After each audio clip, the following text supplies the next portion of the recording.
Hi there. By now, know who I am and everybody, but I'll do the quick introduction, just in case. I'm Stephen Oliver, director of the program here, and have been working with practice and business owners like you for well over 35 years. And not only have the degree and the background in finance and economics and one thing or another, but 35 years of in the trench experience in sales and marketing and so forth. Here with me, we have Jeff Smith, who has been a business owner, entrepreneur, directed a chain of retail locations, and been a consultant and coach to small businesses and small practice owners and big practice owners for probably about the same length of time, Jeff, but at least for 20 years. As well as the distinction of being the world light heavyweight kickboxing champion back in the day, among other things.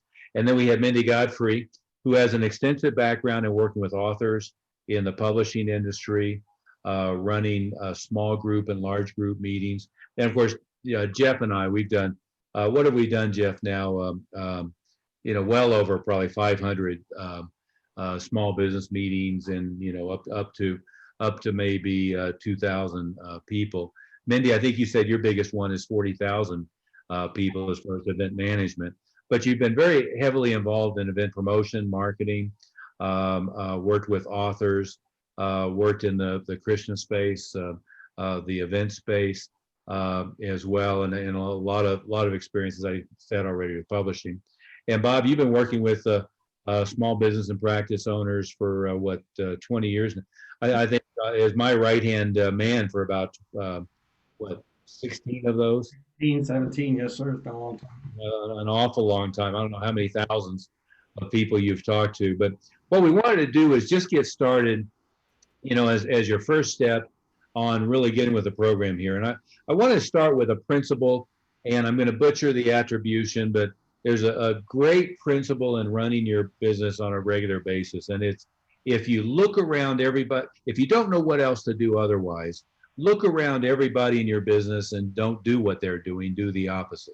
What most people do, and especially new financial advisors, wealth managers, but you're obviously more established, but really what they do is they look around everybody else in the industry and say, well, that's what they're doing, that must be what I should be doing. And really all breakthroughs come from not doing that. Most breakthroughs in any industry, in any niche, come from outside the niche. I mean, it's the great story of Ray Kroc is sitting in his office building, looking at a drive-through window at a bank and say, why couldn't we sell burgers that way? It's taking something from outside your business and bringing it inside your business. But of any business that I've worked with, any industry I've worked with, I'm not sure I've seen one that hasn't changed since 1955 as badly and as dramatically as financial advisors. And again, the threat is not only other people who you might consider competitors, but of course it's robo-advisors and everything else. So we've got to really up our game and change our game. So let's start with this. Is most everybody we talk to start with, well, most of my new clients come from referrals. And that's great. We all love referrals. Referrals come pre-qualified to some extent, and they have been prepped a little bit on you. But our first question is always, well, great. Tell us about all of the referral systems that you have in place to generate referrals. Most often that gets a blank stare. Is that a fair statement to say, Bob? That's exactly right. Yes, sir. Yeah, oftentimes it's, well, what do you mean by a referral system? One of our clients, Peter Harnish, he's a top 1/10 to 1%er at Northwest Mutual. I was having this conversation with him. I said, well, one of the best ways to get referrals is to have an event, have a client event. They can bring their friends. That way the client doesn't feel like they have to pitch your thing. They can just have something that they can invite their friends to, and then you get a chance to get some interaction, exposure, a chance to make an appointment, give them some literature and so forth. And he said, oh, yeah, that's great. I did that. And I said, oh, great. Tell me about it. He said, well, I have a friend who has an art gallery, and we did a client appreciation event, and they could bring their friends. We had great results. I said, great. How many times a year do you do that? So, well, we did it like 8 years ago. I said, well, how many of those did you do? Well, we did one of them. So you're telling me it works so well, you never You did. never did it again. Well, that was a lot of hard work. Well, I got to tell you something about events. Is take one type of event that Jeff and I have done. We've done 200 of them now. Well, the first one was massive amounts of work, but after that, you've got a checklist, you've got the action plan, you've got the ability to delegate it all. You know what the marketing is going to be, you know what the methodology is going to be, your timeline. So at this point, I have to have the facility. At this point, I have to have audio visual, and in most cases, the presentation, the content is going to be the same. Not that big a deal. But that's just one example. Another example, though, is I'll talk to advisors and I'll say, well, how often do you meet with your clients? How often do you contact your clients? And they'll say, well, we do an annual review or we do a quarterly review, one thing or another. But see, if your client is out on the golf course or they're playing tennis or they're out to dinner with their friends and some topic that would be relevant comes up, I guarantee you're not top of mind awareness for them, right? In order to get referrals, you have to be that top of mind awareness that they think, oh, I got a guy who can handle that. I got a woman who would do a great job with that. And one way we accomplish that is the advisor has a book, or they have a quarterly new book that comes out. And I don't mean it has to be, a 700-page dissertation that you spend a million years doing. Oftentimes it's a 70-page on one topic. That's easy to create. We can do a recording and do an interview, transcribe it, and then send it off to somebody on Fiverr to clean it up. But if they have your book and they're, sitting down at dinner saying, well, I'm really trying to figure out what to do with my 16-year-olds going off to college and trying to figure out how to balance that.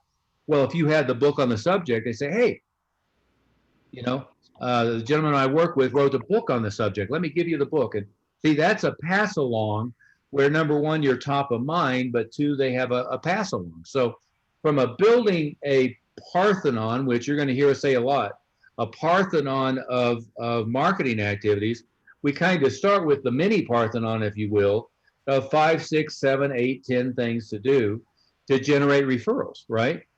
So one of the things I like to do is have at least 24 contacts a year of something they're getting physically in the mail. Right now, it could have been a Halloween card, a Thanksgiving card, Christmas. Everybody has Christmas cards, but it could be a New Year's card. In fact, I have behind me here some fake handwritten cards that are really cool that is automated and can go out to everybody.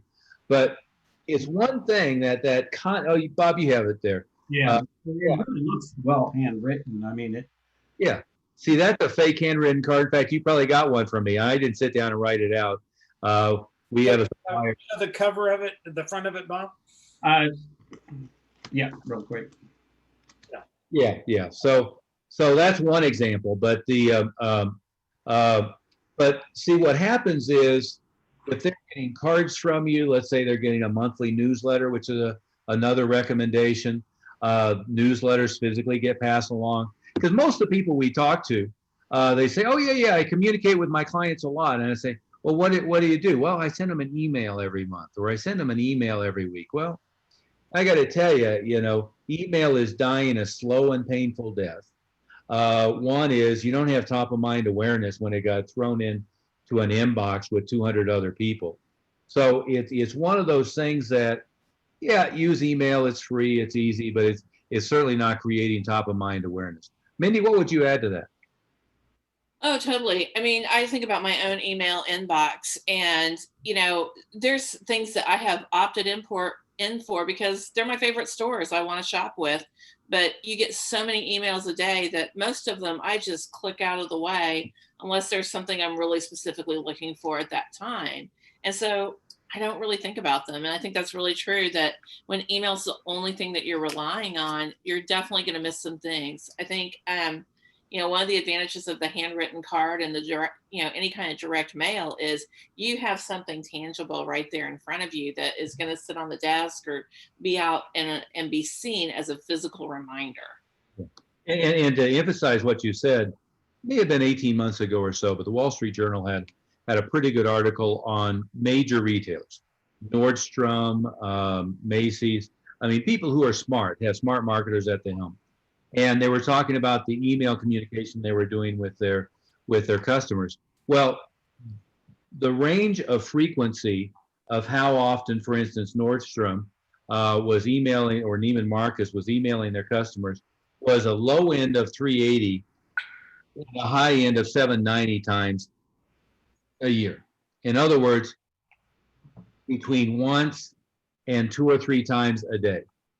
And all you have to do is be on Amazon's list, be on Groupon's list, be on Nordstrom's list, be on Neiman Marcus list, etc. And they're using email, they're presumably using it effectively, but they're in the inbox 2 or 3 times a day. I mean, that's the level of frequency. So if you send, something out, and we're going to suffer from, I'm having the sun move over and turning me into a checkerboard here. Maybe I'll move over a little bit as we go. But, yeah, but again, email, it's good if you're sending off, but you don't need those. You don't need a big elaborate HTML beautiful thing. It's sending off some personal notes every day. I mean, there's always something going on in the market. There's something going on politically. There's something going on medically. Is putting your thoughts out on a regular basis and being aware of compliance and so forth. But just staying in front of them, and then giving them tools that they could share and pass along to their friends is a great top of mind awareness. But it's a great referral tool. Jeff, what would you add to that?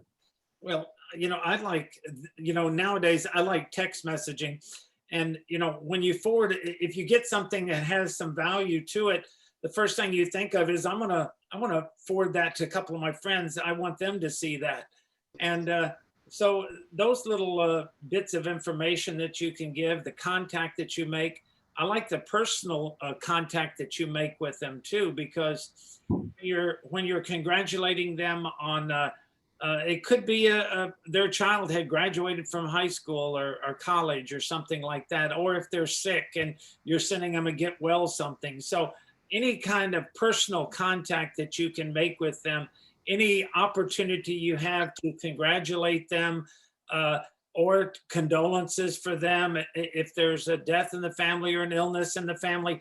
I mean, they take that really, really personal and go, wow, this person really cares about me. They're not just contacting me when they want my business, but they're there for me on a regular basis to congratulate for this or that. So it's developing, and I find that the best thing that keeps your client the longest is when you can develop that rapport.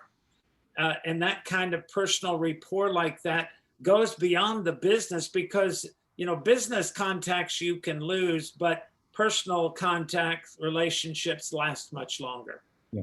And I think Mindy had brought up how important the other generations are for following up. And that, just what you said, Jeff, is exactly right. That's what helps you build that relationship. Yeah. Oh, absolutely. And maybe on the another topic when it comes to just referrals is, there's always a debate in every industry and every group about providing compensation and giving somebody a bribe or giving somebody a reward. And in our industry, as we know, you have to deal with compliance and, whether you can get away with that or not, and one thing or another. Sometimes you're fine. It's like the classic idea of having the CPA send you their clients over and so forth. But, if you don't have a problem with that, with your company and your situation, here's something that I think is a much more powerful idea. What we find is it's one thing to broadcast out.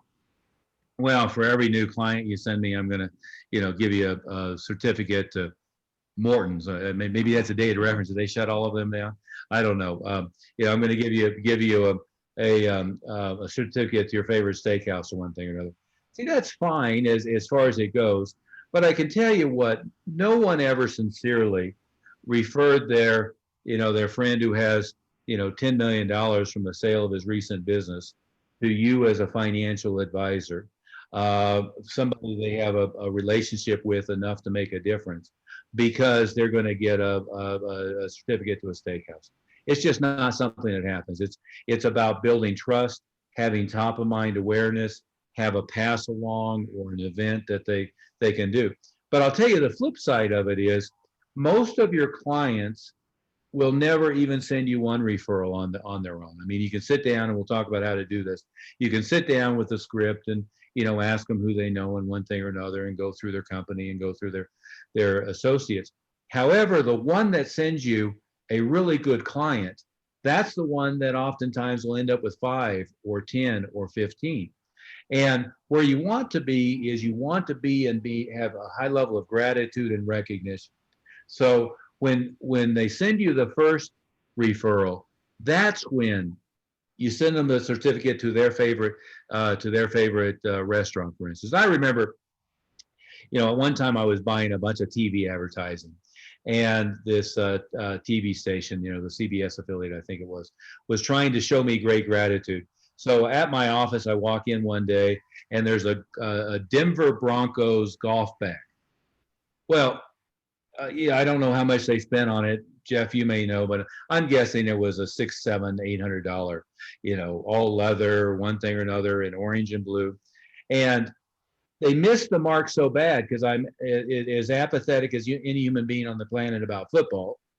Number one. Number two, I don't golf. And it just proved to them that they had no idea, what I would appreciate, what I wouldn't appreciate. And go back to what you just said, Jeff, is knowing your client and knowing what they would appreciate, or call the wife or husband and say, what is Mary's favorite spa? What's her favorite restaurant? What's her favorite, vacation destination? What's something that she really loves? And then personalize it. Well, that goes so much further than just having some random thing that you send. But the takeaway there is get really good at personal notes, recognition and knowledge of who your clients are. And then when they take the action that you're looking for, get really good at recognition.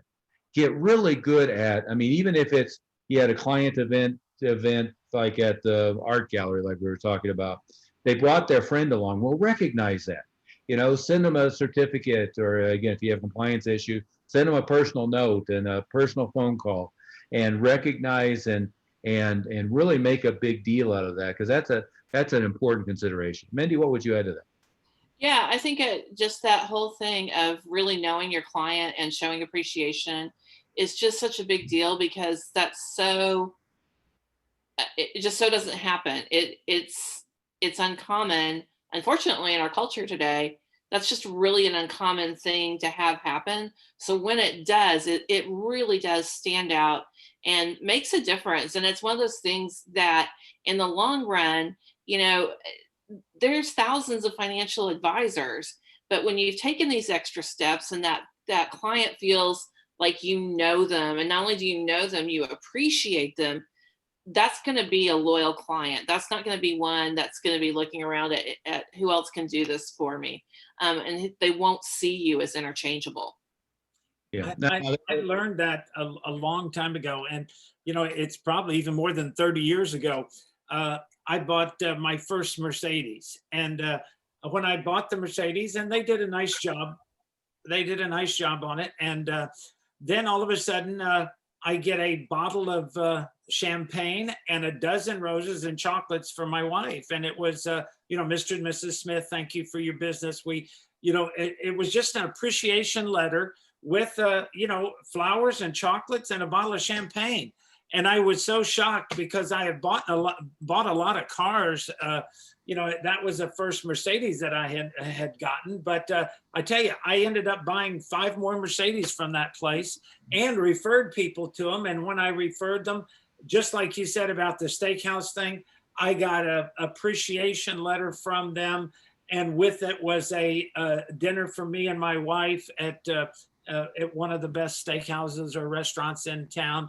And once I developed that rapport with them like that, every time I did it, and my birthday, I would get a card, and I would have other unsolicited things that they would be sending me that kept that contact, that made me want to refer them to somebody. Because, anytime you get a car or you're in a new venture, a business or something, you want to share that success that you had with it, or how good experience it was with your friends. So that's a good opportunity to do something like that.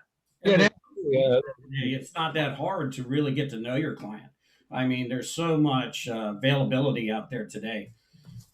So, Yeah, and we no, that's fine. We have all these extensive CRM systems, and we have all these databases and so forth. And most of them, frankly, are worthless from the standpoint of dating myself, but the old programming thing was GIGO, garbage in, garbage out. Well, if you're not really data mining, asking questions, really learning more and more about your clients and recording that, and keeping track of it and looking at those notes when you talk to them again, whether it's it's one of these or whether it's in the database, you're really missing an opportunity to to be on top of it.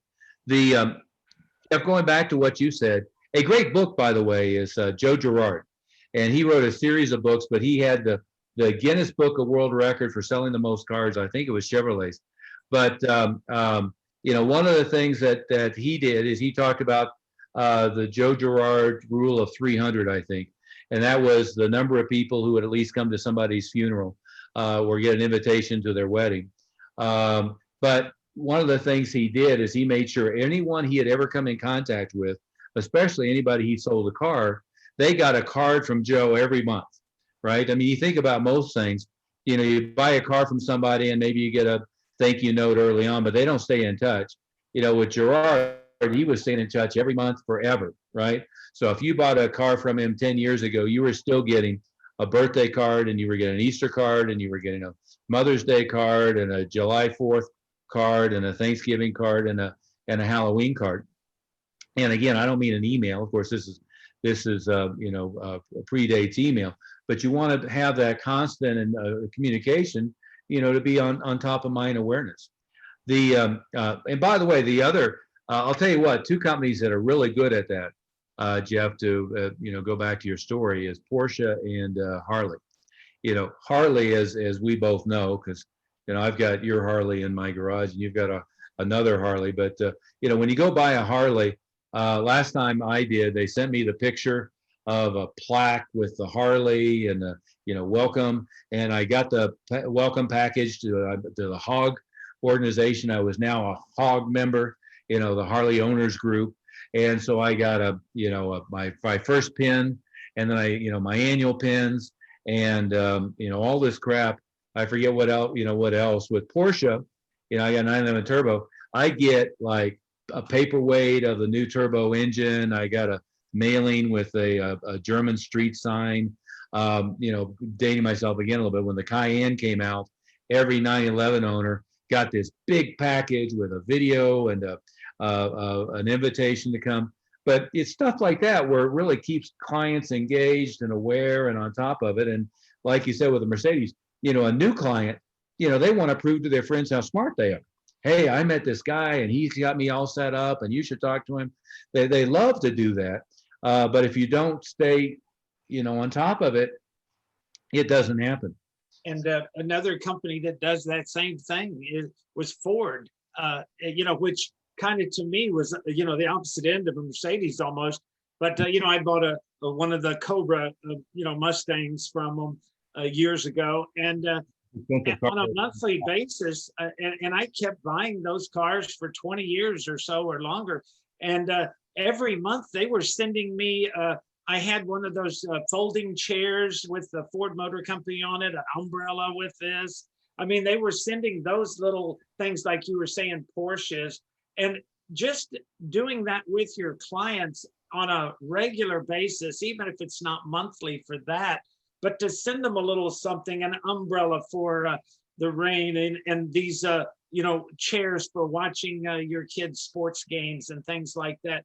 It's those little things like that that you're sending them that makes them think that you're not only remembering them, but now they're going to remember you. And that's how you're going to get a referral. More importantly, that you care. Yeah. Developing that rapport is the whole key. Yeah. God. You can't get away from that sun, can you?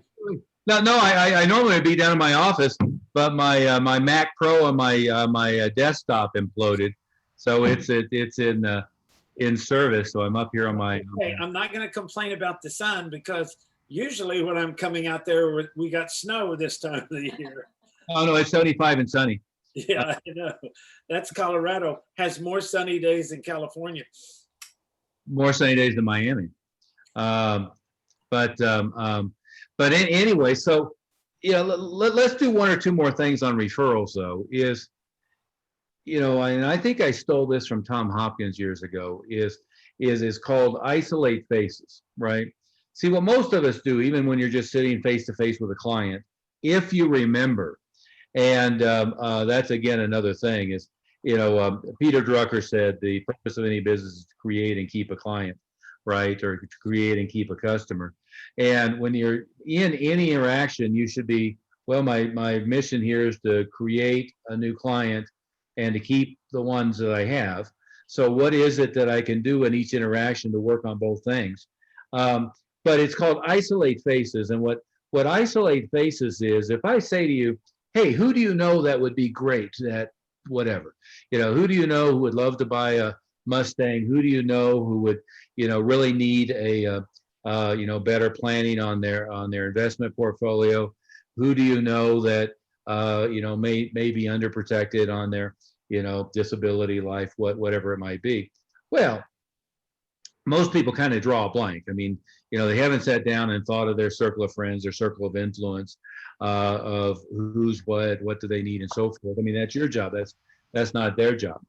On the other hand, if you sit down and say, Joe, I know you work at XYZ Corporation, and as a CFO there, who else in the C-suite executives might really benefit from having this conversation and having an ability to really organize and think about a 10, 15, 20-year horizon rather than what's happening this quarter in the company? Well, now I've isolated it down to who else at your company at your level C-suite might also have some value to that. And I help them really think into, a group, in this case, probably of 5 or 6 other people, of what, me and Bill were talking about that the other day. I might want to have you talk to Bill. Okay, great. And Joe, I know you mentioned that you go to XYZ Country Club and you play there once a week. Who do you know at the country club that maybe you golf with, or that you know there at the country club, who might also benefit from? You see what I'm saying? So I start with social organizations, other activities, who at work, who among your family, who do you know, among your immediate relatives. I'm sorry, I don't know. You have siblings, your wife has siblings. Who else is in a situation where this might be inappropriate? But if you don't do that, oftentimes we just say, hey, who do you know? Yeah. Well, I don't know. They draw a blank. But you start to isolate it, then they can really focus in on who's going to be a good fit, who might be a good name. And the other thing, of course, the obvious stupidity is, oh, great, would you tell them about them? Tell them about me. Here's my card. Yeah, Bob is laughing on that one. The next follow-up, of course, is you want name, address, phone number, email address. You want to be respectful and know that they're not going to, hound all their friends. Or more importantly, have them text your contact number over to their friend. Yeah. Here, let me share my contact record. Would you mind sharing that with Bob, Bill, Sue? And if you had a series of books, maybe you could pass along the book. Here's a report that they might find valuable. Something to hand to them that they can pass along would be useful as well. Jeff, you've probably done 10,000 of these. What would you add to that to make sure you're effective?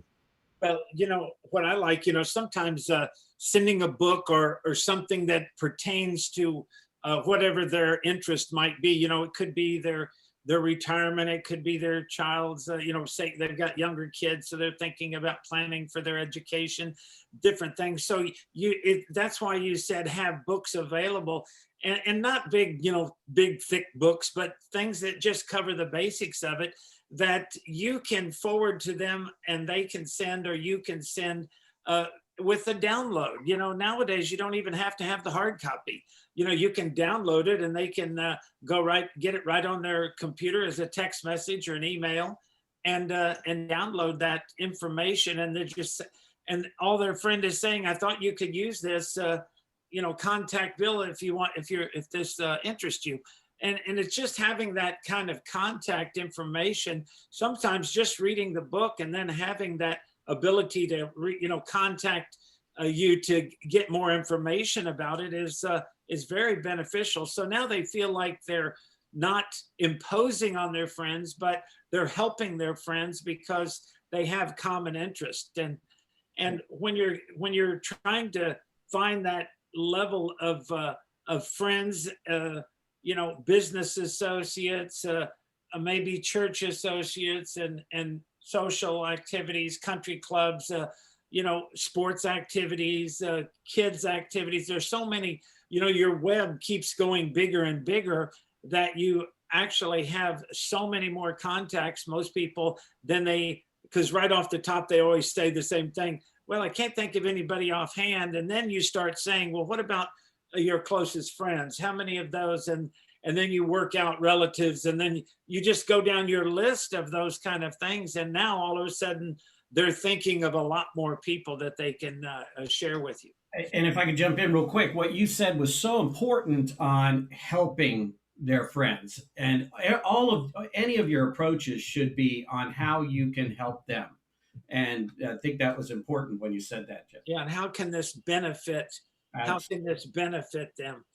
And this would be very beneficial if they read this to give them some insight into what they should be thinking about and planning for retirement. There's so many different things that we can touch on. Yeah. Well, and Bob, you made a great point. Is anytime you're talking about what is valuable to you, you get deaf ears. When you're talking about what's valuable to them, they're listening.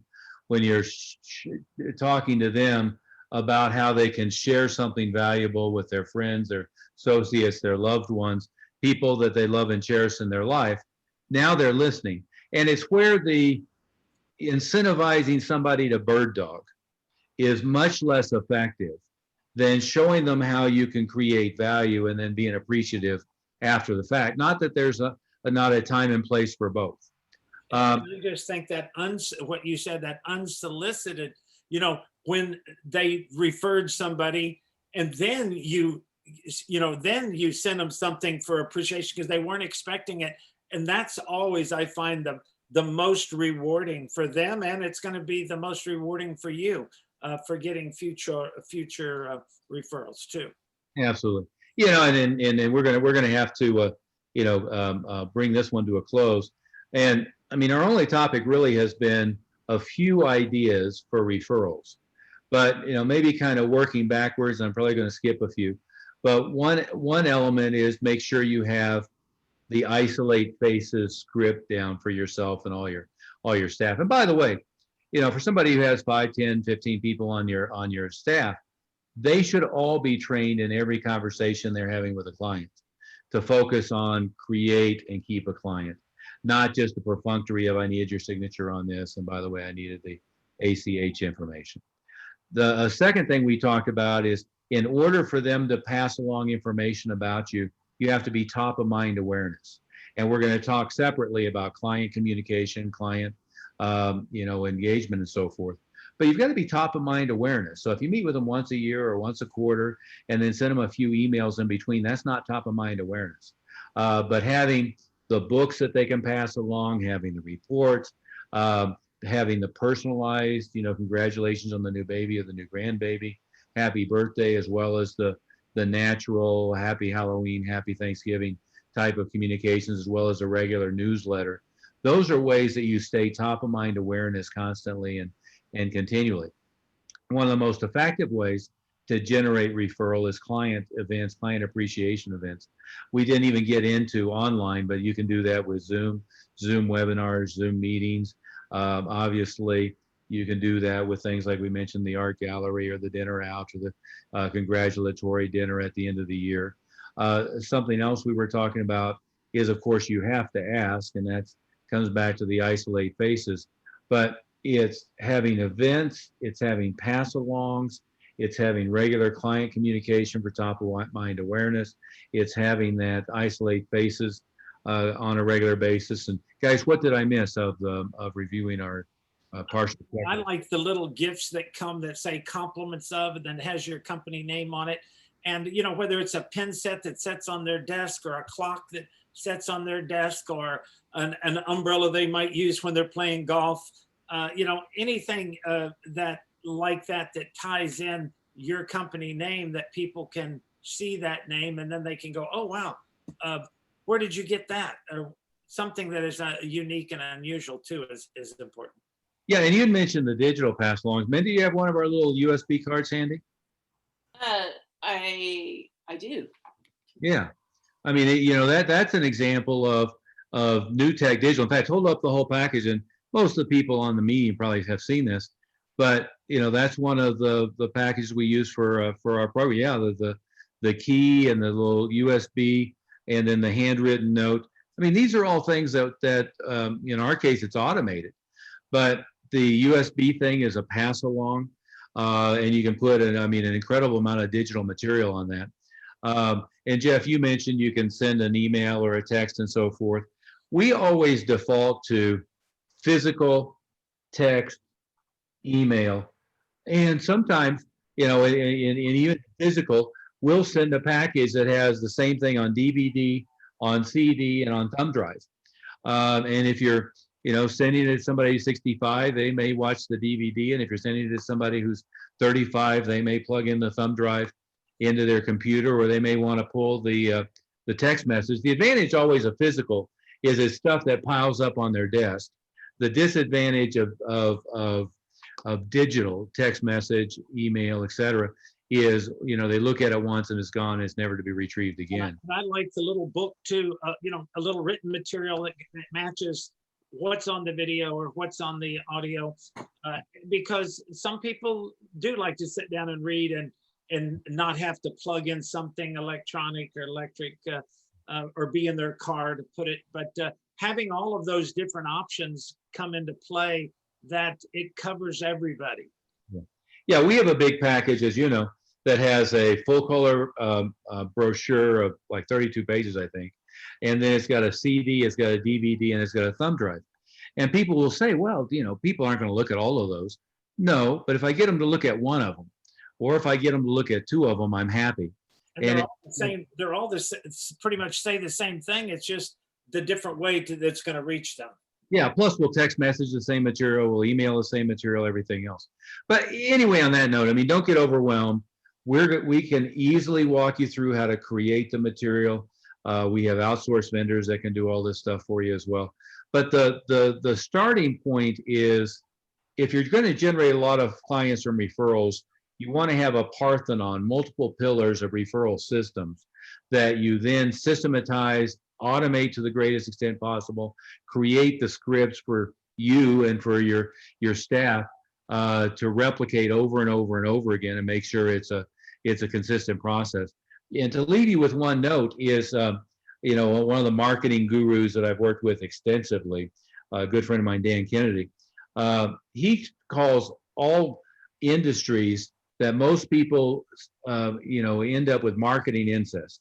So everyone looks at, as a financial advisor, looks at what all the other financial advisors are doing, and then everybody does it in the industry, and therefore all new people look around at what everybody else is doing, and they do the same thing. And very quickly, again, this is as bad as I've ever seen as far as a niche, but you know, sooner or later, everybody looks alike. You know, I joke about the picture of the guy in the JCPenney suit sitting behind an oak desk, with a bunch of plaques in the background with alphabet soup beside his name, of his CFA, CFP, all of that kind of crap. And instead of distinguishing themselves, they become no different than anybody else, and that's the last position you want. On that note, we'll call it a day. Just say one last thing, Master Oliver, that I think that's very important for everybody, is that you've got to build your client base. And to build that client base is, the longer you keep them, the more valuable they're going to become. But you know, if I'm getting a new client, but I'm losing a client, I end up staying in the same spot. So, you know, you're either green and growing or you're ripe and rotting. So always keep track of that client base. Is your client base increasing every month, or is it decreasing, or is it flatlining? And you got to be green and growing. Yeah, and something on that note, as we keep adding on and adding on, but I just went through the client base of one of my clients, and you know, he probably has $10 million sitting in the list of the unutilized past prospects and of current clients that he just really hasn't expanded. You know, David Ogilvy, who was, you know, well-known advertising genius from the 60s, he called it the moving parade of humanity. What he meant by that is that people's life situation, their mindset, their needs, their desires, their wants are constantly changing. And just because you sat down and dealt with their needs 5 years ago and knew their life situation at the time doesn't mean you've expanded and improved upon it from there. But that's a topic for another day.